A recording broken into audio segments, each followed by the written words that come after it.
Good day guys. Yan nga pala yung Blue Bar Splash na yan. Ano yan? Si Bastin Vandenbroek.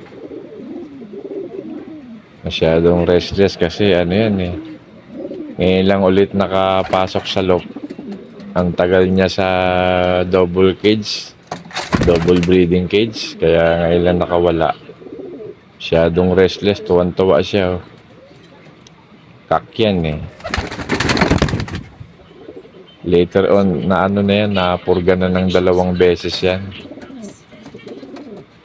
Na-flashing na rin yan, kaya ano, kunting ano na lang yan, ikakasako rin yan.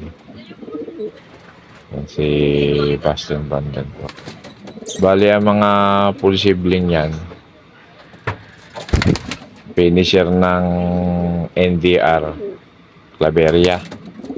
Hanggang Claveria, kaya ibabangga ko rin yan sa mga hen ko. I-infusean ng ano, maliit na hen. Kasi ang size niyan, ano yan, medium to large, medium to big cock yan. Kaso, naka-dieta sa akin niya, kaya medium lang siya. Pero malaking ibon to.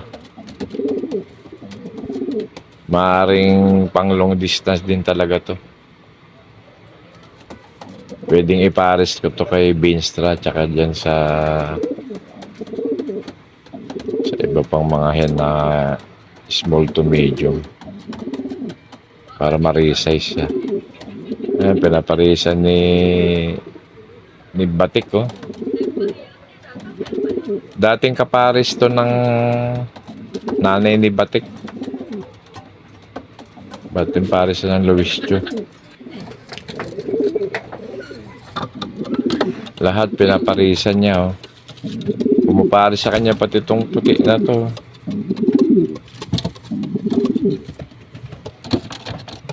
Ayun, nag-aagawan sila sa barako kasi wala akong barako ngayon dito sa Flyers Loop.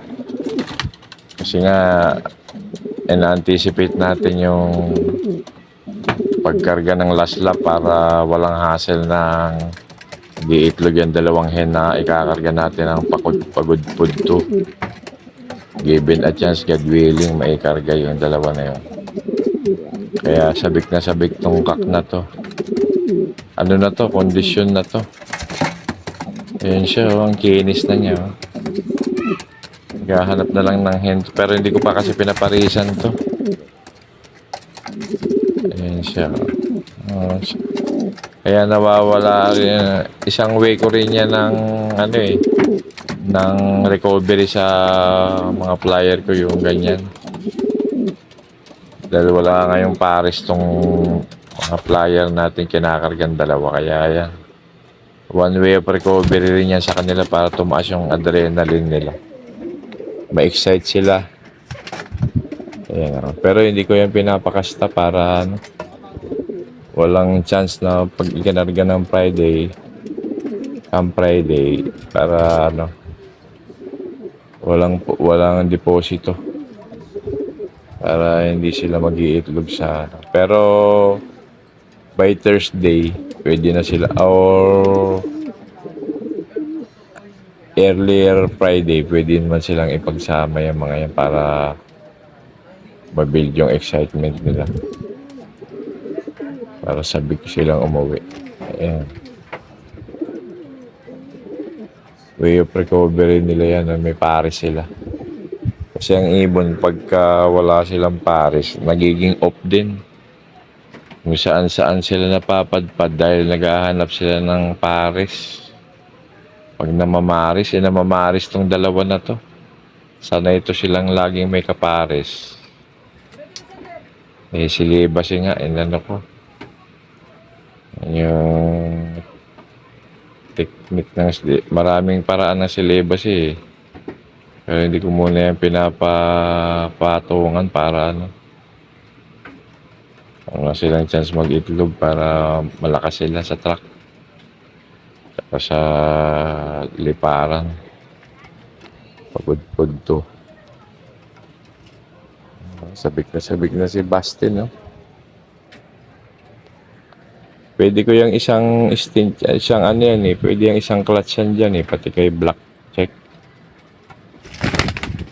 Kunan ko ng lahi ito si Bastin.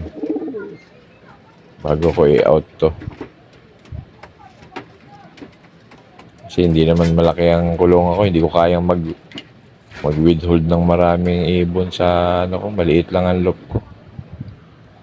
Kaya ako pagka nakuha na ko na ng lahi, ina-out ko na rin ng ano, for rehoming na kagad yung mga iba kong breeder.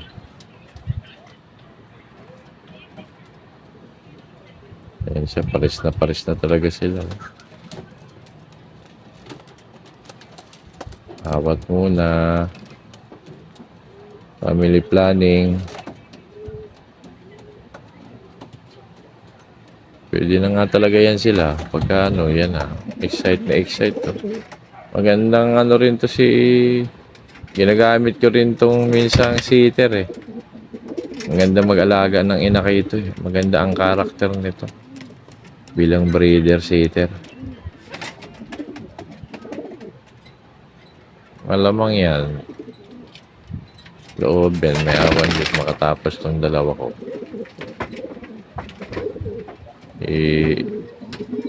Papares ko nga yan. Kahit tag isang clutch lang. Ito si ano. Pares na pares din to si Black Check. Ayan o. Namamares o. Kaya isang way na nag-uopang ibon eh. Yung pag wala silang pares. Isa rin kasi sa part ng conditioning tsaka recovery sa kanila yung may pares sila kasi parang tao ba, masaya sila, ganado. Ito, gwapong-gwapo to si Bastin, no? Maganda to si Bastin, ma-impusan ng, ano, pati yung isang, no? Papares sa kanya. Si White Cock naman, yun, binatuloy na ko sa isang cage doon, single cage. Nagwawala sa single cage eh. Hindi naman kasi marami akong kulungan dito kaya hindi talaga ako makapagsubi ng talagang mga ibon. Kaya ako rotation talaga ang mga ibon. Hindi ako maraming ibon talaga. Pero pabor naman ako sa ganun dahil nasa taas kasi ako ng atip eh. Wala ako sa permanent structure. Gaya kong slab to, medyo okay. Kaso, nasa atip lang ako. Puno yung double cages ko.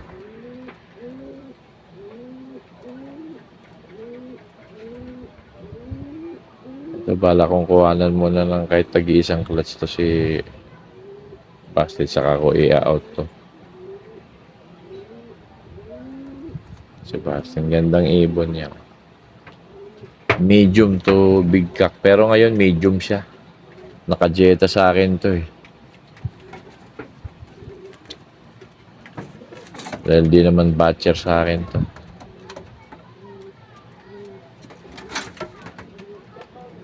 Sabik na sabik. Ilang bonding hindi dati nakalaya to dun sa may stock loop eh. Colony breeding. Pero ngayon nasa double cage siya kaya sabik na sabik talaga siya. Kakatawa din. Lahat pinaparisan, no?